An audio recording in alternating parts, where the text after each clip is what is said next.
October 6, 1973, the Golan Heights, northern Israel. The sound arrives first, a mechanical thunder rising from the volcanic plains below, as more than 1,400 Syrian tanks surge forward in coordinated columns, their engines roaring in the cold morning air. Soviet military advisors watch from observation posts, clipboards in hand, recording what they expect will be a textbook demonstration of Soviet armored doctrine overwhelming a numerically inferior defender. The Israeli positions on the heights above hold barely 100 operational tanks, stretched impossibly thin across defensive lines designed for 3 times that number. The mathematics seems simple, inevitable. 14-to-1 numerical superiority, Soviet-trained crews executing Soviet-planned tactics. Modern T-62 and T-55 tanks, equipped with night-fighting capability and supported by massive artillery preparations. The Syrian columns advance with confidence, born from planning and preparation, from assurances that Israeli forces are unprepared for war, surprised by the timing of the offensive, unable to mobilize reserves quickly enough to prevent breakthrough. Then the killing begins. Israeli tank commanders, outnumbered and outflanked, fight from positions they know intimately, extracting maximum advantage from terrain the Syrians must cross, from gunnery training that emphasizes first-round hits, from tactical doctrine that prizes initiative over rigid adherence to plan. The Soviet advisors watch their carefully planned offensive shatter against a defense that refuses to collapse, that trades space grudgingly, that inflicts losses at ratios their doctrine says are impossible. By the battle's 4th day, Syrian forces have lost more than 800 tanks, while Israeli defenders, reinforced finally by mobilized reservists, have held the line. The advisors return to Damascus and then Moscow with reports their superiors initially refused to believe, accounts of tactical performance that contradicts fundamental assumptions about armored warfare, about numerical superiority, about the superiority of Soviet training and equipment over Western systems. To understand the shock that rippled through Soviet military circles as reports from the Golan Heights filtered back to Moscow, one must first comprehend what Soviet armored doctrine had promised about the decisiveness of massed tank offensives. Soviet tactical theory, forged in the great tank battles of the Eastern Front during World War II, emphasized overwhelming numerical superiority applied at decisive points, breakthrough achieved through sheer mass, exploitation conducted by follow-on echelons before defenders could recover. The Syrian offensive plan reflected these principles precisely.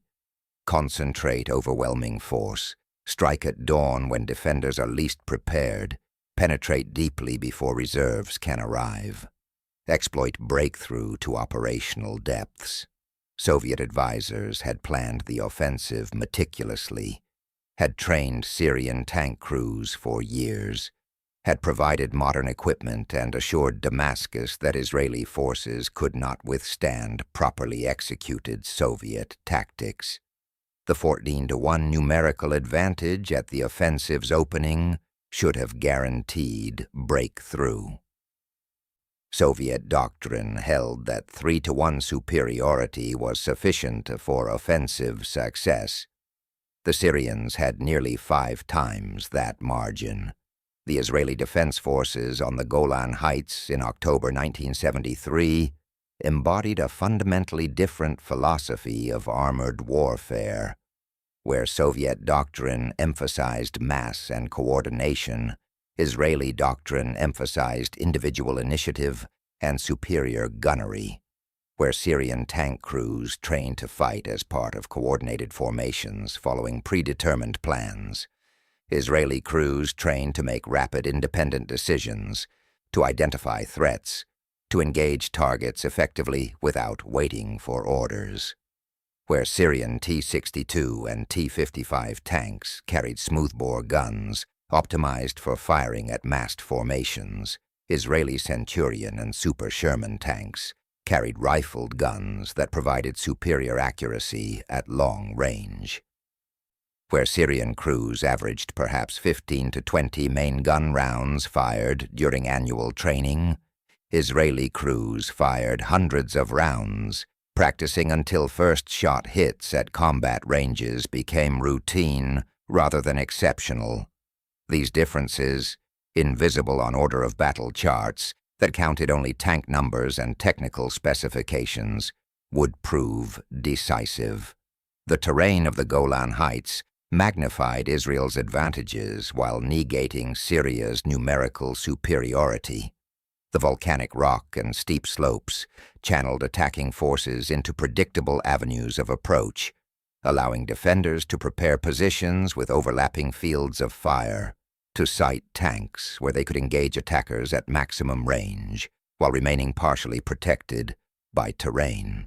Israeli tankers had trained on this ground for years, knew every fold in the terrain, every optimal firing position, every route for tactical repositioning. Syrian crews were crossing ground they had studied on maps, but never traversed under fire, attempting to maintain formation cohesion while climbing slopes that reduced speed and exposed vulnerable undersides to defensive fire. The 1,400 Syrian tanks could not all engage simultaneously. They had to advance through relatively narrow corridors where perhaps 50 tanks at a time could close to effective range, meaning the actual combat ratio at any given moment was closer to 2-to-1 rather than 14-to-1. Soviet advisors observing the battle watched their doctrine fail in ways their training had not prepared them to understand. Lieutenant Colonel Mikhail Vasilyev, serving as senior armor advisor to the Syrian 7th Infantry Division, would describe in classified debriefing reports preserved in Russian military archives the cognitive dissonance of watching superior numbers achieve inferior results. The Syrians attacked exactly as doctrine prescribed. They maintained formation discipline, advanced with proper intervals, suppressed defensive positions with artillery before closing. Israeli defenders should have been overwhelmed by mass. Instead, we observed that Israeli tanks engaged from ranges beyond which Syrian return fire was accurate, that they fired and maneuvered independently rather than as rigid formations, that they achieved first-round hit probabilities our doctrine assumes are impossible under combat conditions. Syrian tank commanders would identify Israeli positions and maneuver to engage, but Israeli tanks would fire first, accurately, from unexpected positions. By the time Syrian forces adjusted, Israeli tanks had displaced to new firing positions. The sound of tank cannons became the symbolic element that characterized the battle's nature. Israeli rifled guns produced a sharp, distinctive crack when firing, a sound that carried across the volcanic rock and announced each engagement. Syrian smoothbore guns created a deeper, duller thump. Soviet advisors learned to distinguish these sounds, and what they heard contradicted their expectations. Israeli guns fired less frequently than Syrian guns, one careful shot rather than multiple, less accurate rounds, but each Israeli shot seemed to find its target. Syrian guns fired more frequently, in greater volume, yet Israeli tanks continued fighting. The sound ratio told the story. Fewer Israeli shots achieving more results. Syrian numerical superiority in firepower failing to translate into tactical success. The gunnery differential became the critical factor that Soviet after-action analysis struggled to explain. Syrian T-62 tanks mounted 150mm smoothbore guns, theoretically capable of penetrating any Israeli tank at combat ranges. But theoretical capability required hitting the target, and Syrian crews demonstrated hit probabilities around 20 to 30% at ranges beyond 1,000 meters. Israeli Centurion tanks mounted 135mm rifled guns with hit probabilities consistently above 70% at similar ranges.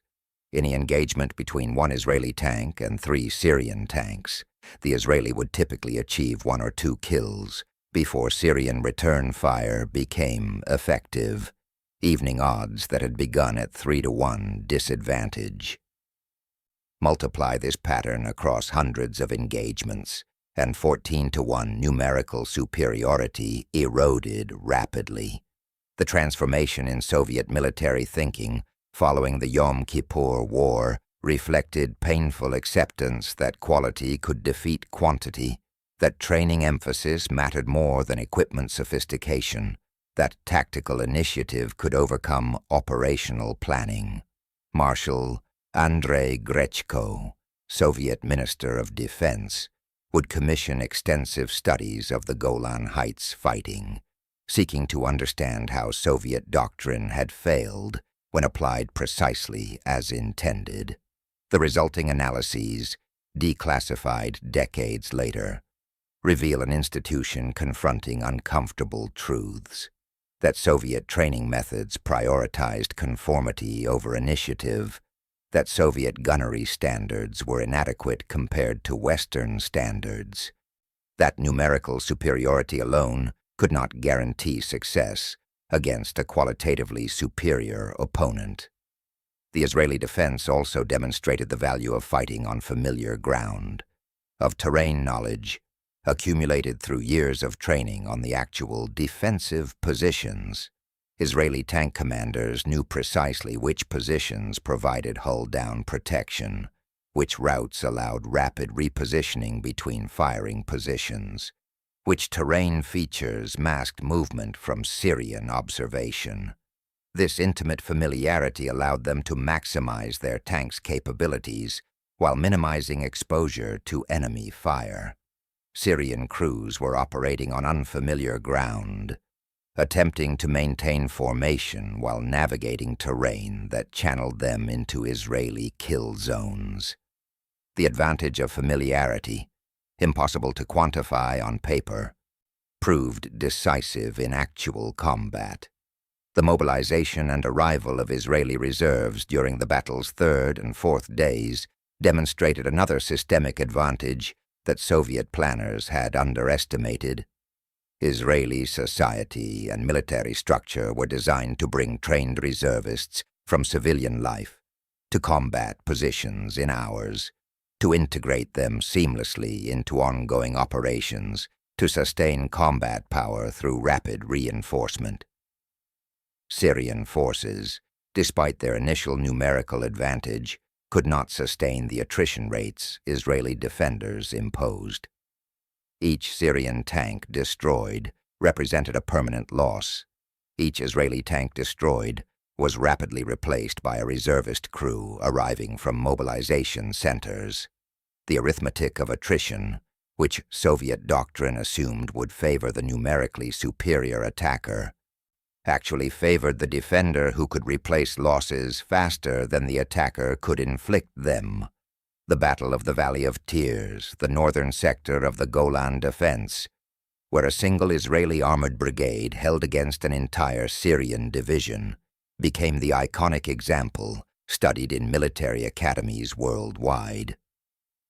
7th Armored Brigade, commanded by Colonel Avigdor Ben-Gal, fielded perhaps 50 operational tanks at the battle's opening. Syrian 7th Infantry Division attacked with more than 500. Over 4 days of continuous fighting, the Israeli brigade destroyed more than 200 Syrian tanks, while losing approximately 30 of its own, a kill ratio of better than 6-to-1, despite being outnumbered 10-to-1 initially. Soviet advisors observing this sector reported that Israeli tactical performance exceeded what Soviet doctrine considered theoretically achievable, that individual Israeli tank commanders demonstrated decision-making speed and accuracy that Soviet training did not cultivate. And so we return to those Soviet advisors on October 6th, watching through binoculars as their carefully planned offensive unfolds, expecting to observe textbook demonstration of Soviet superiority, and instead witnessing the collapse of fundamental assumptions. The sharp crack of Israeli rifled guns echoes across the volcanic rock, each report announcing another successful engagement, another Syrian tank destroyed. The deeper thump of Syrian smoothbore guns answers in greater volume but lesser effect, firepower superiority failing to translate into tactical success. The advisors mark their clipboards, recording data that their doctrine says cannot be accurate, that suggests their training methods and tactical principles have been found inadequate by the only test that matters: actual combat against a determined opponent. The sound of those Israeli guns, that distinctive sharp crack carrying across the Golan Heights, represented more than superior marksmanship. It embodied a philosophy of warfare that valued individual excellence over mass conformity, that trusted junior leaders to make tactical decisions, that invested in training intensive enough to make difficult skills routine. Soviet doctrine had created an army that could execute planned operations with disciplined coordination. Israeli doctrine had created an army where individual tankers could improvise, adapt, and overcome numerical disadvantage through superior skill. The sound announced, each time that philosophy proved itself, each engagement where one carefully aimed shot defeated three less accurate ones, each tactical victory that accumulated into operational success despite crushing numerical inferiority. The 100 tanks that held off 1,400 represented not a miracle, but the logical outcome of competing systems, of training philosophies that produced different levels of tactical effectiveness, of equipment operated by crews prepared to extract maximum performance, versus crews taught to operate within doctrinal constraints. Soviet advisors returned to Moscow with reports that challenged institutional assumptions, that suggested Western military systems had evolved beyond Soviet competitive advantage, that numerical superiority could no longer guarantee victory when opponents possessed superior training and tactics. The sound of those Israeli guns echoing across the Golan Heights was the sound of Soviet doctrine meeting reality, of planned operations failing against adaptive defense, of mass being defeated by skill. It was the sound that announced the limits of numerical advantage, that demonstrated individual excellence could overcome collective coordination, that proved in blood and fire that how armies train matters more than how many tanks they field. And in the years following, as Soviet military reformers studied the Golan Heights battle and attempted to restructure their training and tactics, they would hear that sound in their memories, that sharp, distinctive crack that had announced again and again that their assumptions were wrong, their doctrine inadequate, their confidence misplaced.